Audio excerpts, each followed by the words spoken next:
Good afternoon, Cam Johnson here on behalf of Torque Fitness. Today we're going to be showing you guys one of our brand new pieces of equipment, which is going to be our M1 tank. Today we'll show you initially our first full body workout. Get ready. Alrighty guys, I have my wonderful athlete, Miss Afton Johnson here. She is going to be going through a combination of movements today, making sure you guys have wonderful form, and this is number one. Let's do it. We are going to start ourselves in a arms fully extended position.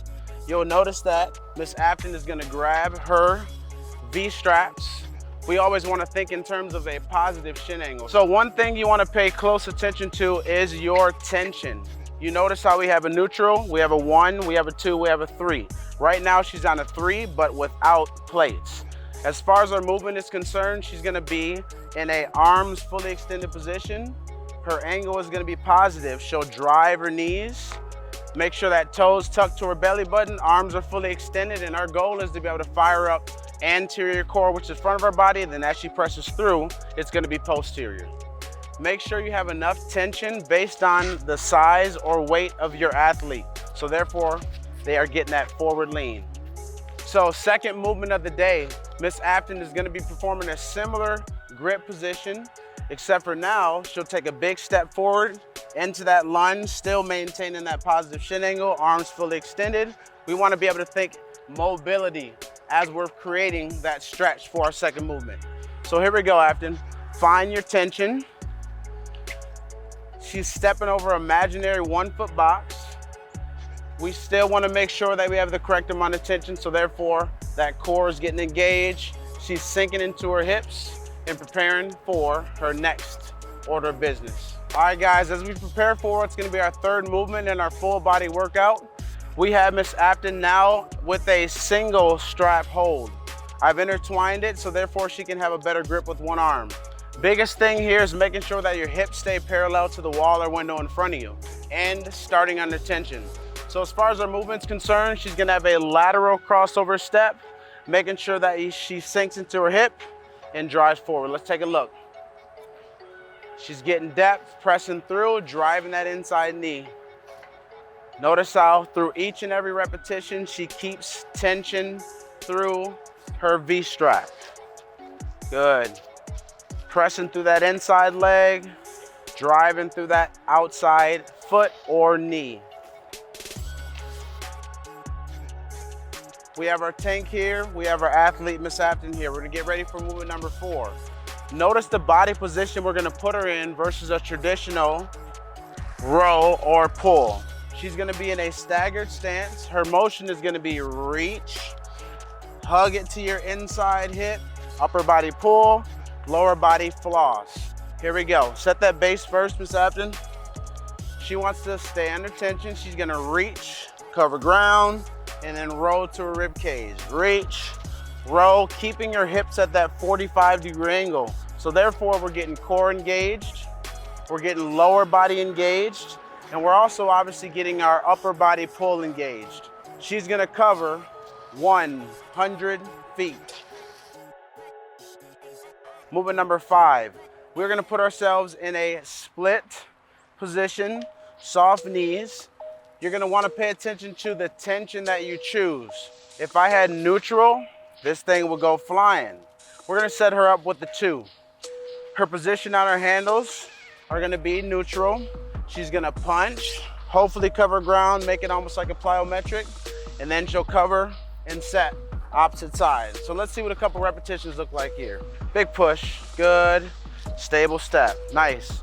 This whole time, I'm paying attention to her base being hip width apart, making sure her arms fully extend, and that she sets herself with a base that's gonna be proper and allow her to explode for 100 feet. Love it, love it. All right guys, setting up for movement number 6. Miss Afton is gonna have herself in her hands in a neutral position. She'll keep a soft bend because we want to be able to keep ourselves under tension with our upper body and activate our core. Pay close attention to the angle in which her hips are turned. We're thinking about utilizing that transverse plane. She's powering off her hips. Let's see if we can get into a rhythm here. Notice how she allows that tank to get fully extended by pressing through her surface, which in this case is the concrete, and she's gonna cover the same amount of ground through each repetition. Harder she pulls, more tension that's gonna be created. So find your rhythm as you do so.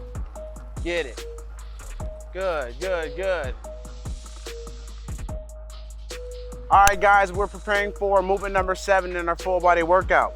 We have our M1 tank. We have Miss Afton here. We're gonna set our resistance here at a 3, because we wanna make sure that as we stay inside of our squatted row, we have the same amount of distance and we have the same amount of resistance. So Afton, go ahead and start your pull. Then she'll strategically step back to that same point, arms fully extended, covering the same ground, maintaining the same amount of resistance. Neutral spine, back is flat, knees always stay out, and then you're performing just like that. Awesome. All right, guys, we are now ready for movement number 8. It gets a little more difficult here as we begin to fatigue, but we're gonna begin in what's gonna be a quadruped position. Notice how always shoulders on top of wrist, hips on top of knees, and we're gonna alternate the arm that pushes. So first, Miss Afton is gonna start with a right arm push, hips are parallel, she'll bear crawl forward. Now left arm, bear crawl forward, right arm, each and every rep, making sure hips stay parallel to the floor. And she's gonna push it as hard as she can. The harder she pushes, the more ground she's gonna cover, because we have 100 feet.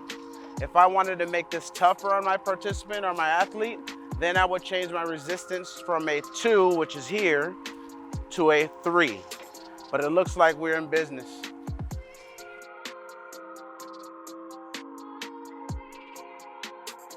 All right, guys, the stage is set for movement number 9. We will kill 2 birds with 1 stone. It's gonna be a lower body lateral movement to a upper/core rotation. So what we're gonna instruct Miss Afton to do is, 1, notice how our handle is set up in a single grip hold.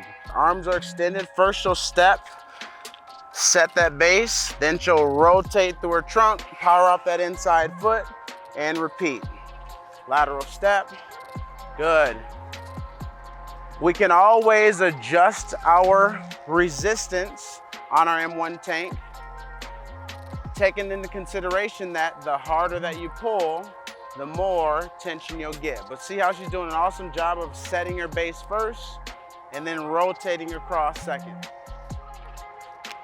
All right, guys, last but not least, movement number 10. We call this the M1 tank HEISMAN. So you'll notice I'm gonna take the left handle, I'm gonna lift it up and off, full rotation, snap it back in, make sure you're set. You'll do the same exact thing, other side. Turn, lock it in, make sure you're set. Right hand, if I was facing this direction, goes here. My shoulder goes harnessed right between our handles. We want her to be able to generate as much force as possible, driving. Hips are at a 45-degree angle, and then she'll cover 100 feet. So that concludes today's workout. Afton, awesome job. You did a good job making sure you kept good form. We hope you guys do the same. But one thing you want to remember, no matter what, don't quit ever. Good work.